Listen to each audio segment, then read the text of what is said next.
5 F1 2175. This is the people of the state of Michigan versus Sherrone Moore. Mr. Simon. Appearances. Thank you, Your Honor. Good afternoon. Katie Rizmersky, First Assistant Prosecutor for the Special Victims Unit for the People. And Your Honor, Joe Simon on behalf of Mr. Moore. That's the charges, sir. We waive formal reading of the complaint. Your Honor, stand mute to the charges. Formal reading having been waived, the plea of mute will be entered on your client's behalf. Simon, make your bond argument now or reserve? Your Honor, I think the people want to make a presentation, and I'll go after that if that's okay. All right, Ms. Wisniewski. Your Honor, thank you very much. I appreciate that. Mr. Simon. And thank you for the opportunity to be heard. As the court is well aware, this is not a series of offenses in Michigan that allow you to deny bond. We're certainly not asking for that. This is a felony of home invasion third degree, misdemeanor stalking, and misdemeanor entry without permission.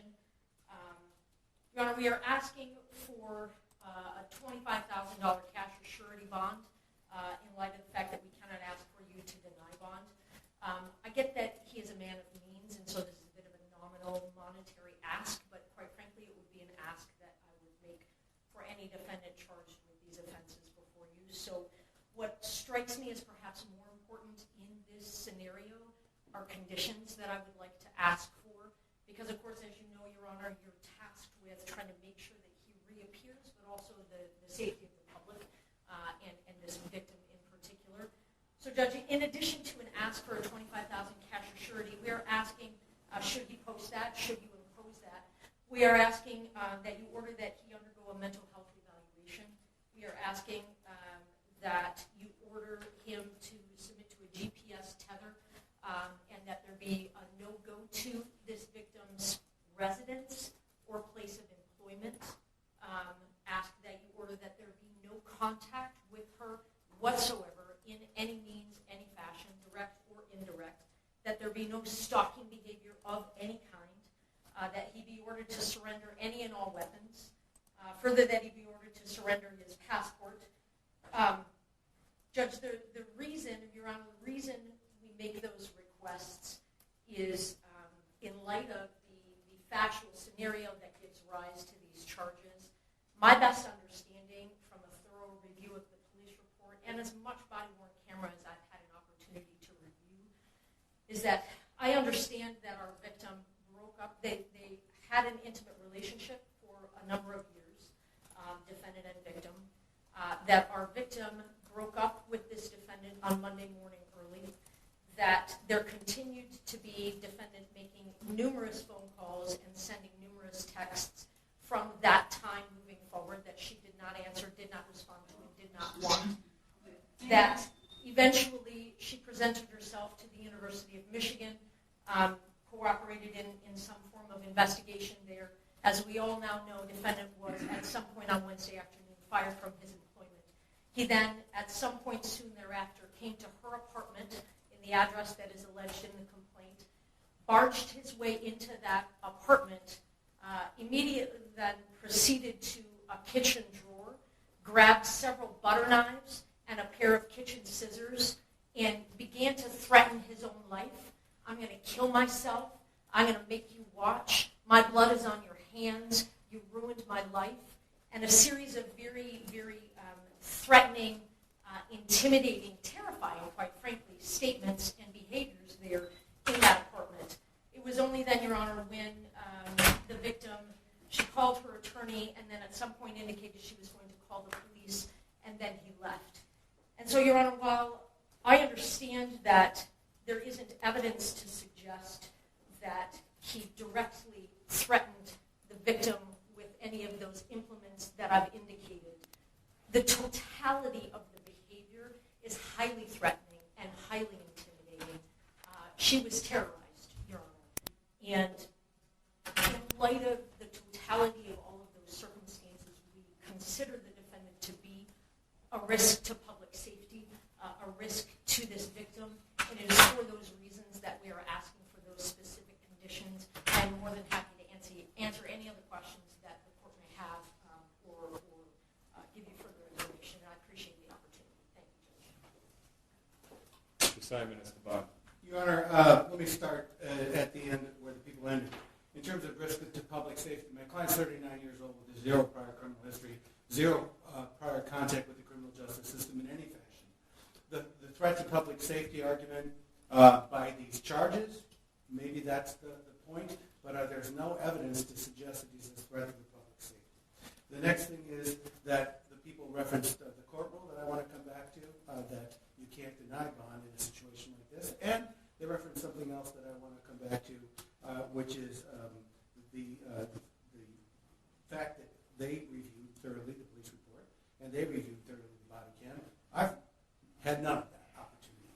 And that's too early for that in the proceedings, so when people come here and make factual representations, although I trust Ms. Brzezinski very much as an officer of the court, I have no ability to respond to those factual representations. So here's what I'm going to ask the court. The monetary bond component, the two considerations by court rule are my client will appear. Let me speak to that. He's got a home here. His family is here. He's got ties to our community. He's retained a local counsel here. Second thing is that my client is not otherwise a danger to the public or danger to the complainant. That is why monetary components are requested, but there are other measures to address them. For example, the request for a GPS tether, that was an expected request. My client will gladly comply with that request. The second thing is my client having no contact. Certainly, we have no objection to that order, and my client would be at his own peril if he were to violate that. His bond would be summarily revoked. In terms of surrendering the passport, Your Honor, there's no really indication that he is a flight risk. My client has those established ties that I talked about. But in addition to that, Your Honor, he would have an order from the court, like everyone else does, that there would be no leaving the state, let alone the country, without permission of the court, and he would certainly abide by that. Your Honor, with respect to the request for a mental health evaluation, I will represent a few things that are my understanding, again, without being privileged to have reviewed discovery that. My understanding is that following his arrest, my client was taken to the St. Joseph Mercy Health System for an evaluation, a mental health evaluation. My understanding is following that evaluation, he was not turned over for a commitment, but instead turned back over to law enforcement for lodging. That's where he's been in the Washtenaw County Jail since. I can also tell the court that the Community Mental Health Department saw my client yesterday for an evaluation as well without any further recommendation. If you make that a condition of bond, I can tell the court that he get a mental health evaluation, he will absolutely comply and follow any aftercare recommendation. Lastly, Your Honor, with respect to the bond amount. I just forgot to speak about weapons. He has no weapons, but he'll surrender. If you order that he surrender any weapons that he doesn't have, he'll be glad to comply with that condition. With respect to the bond amount, Your Honor, in a case like this, with charges like this, in a normal circumstance, we'd be requesting a personal recognizance bond and frankly expecting the court to order that. We all know this is not our ordinary circumstance. It's not an insignificant amount of money to anyone.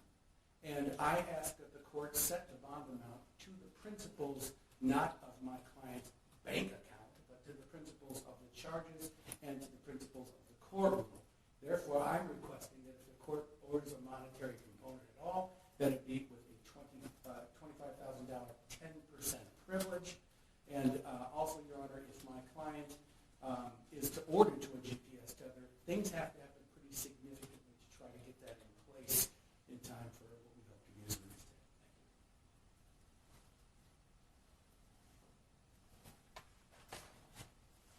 day. Mr. Moore, could you state your name, please? Sherrone Moore. Sir, you are not to use alcohol, marijuana, or any other controlled substance that is not prescribed to you. You are not to possess or purchase a firearm or any other dangerous weapon. You are not to engage in criminal conduct of any kind whatsoever. You may not leave the state of Michigan without permission of the court. Prior to your release, You will be placed on a GPS tether. You will not be released before that GPS tether is placed upon you. You must continue all mental health treatment as a condition of your bond. The named victim in this case will not be placed on the record. You may not have contact with that individual. That means no calling, no writing, no video chatting, no texting, no emailing, or any other form of contact the human mind can possibly fathom. No one in the world thinks that this person is going to reach out to you. Should they do so, and again, no one thinks that they're going to, you may not reply in any form or fashion. The named victim's address will not be placed on the record, but you may not go to that location for any reason whatsoever. Are we understood on the no contact and no go-to, sir? Yes, Your Honor. If you have any questions about that, you have a good attorney, simply ask them. You understand? Yes, Your Honor.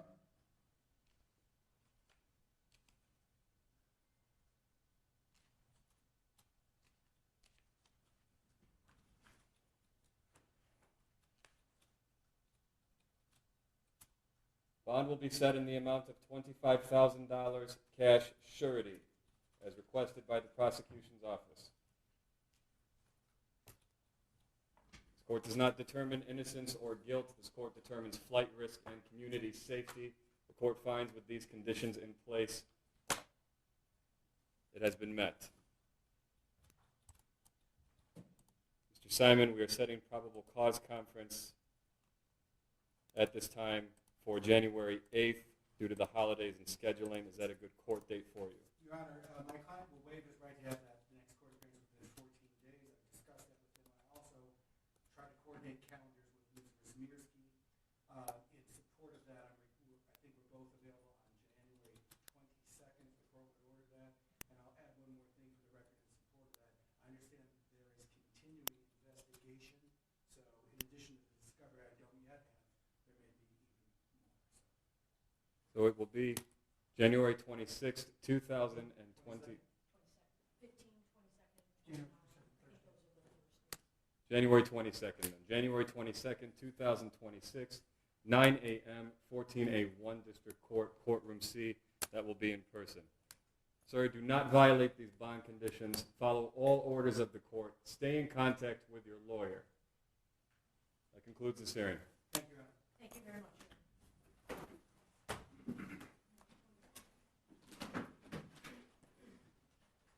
All right, we're off record. We're going to give 10 minutes for everyone. We're going to take a recess. Actually,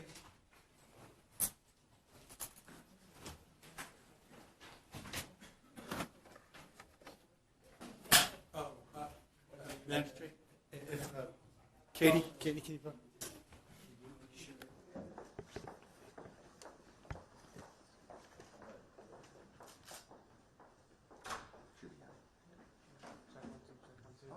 Test 1, 2.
But I will say, you heard that there was a condition of bond for him to have mental health counseling, and we expect that too.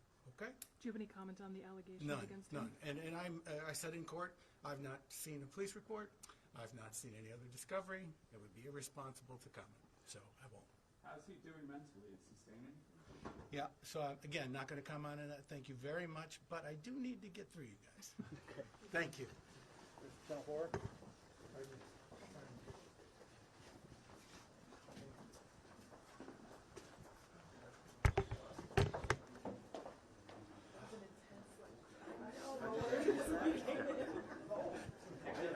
I didn't do that. Oh, iPhone does that.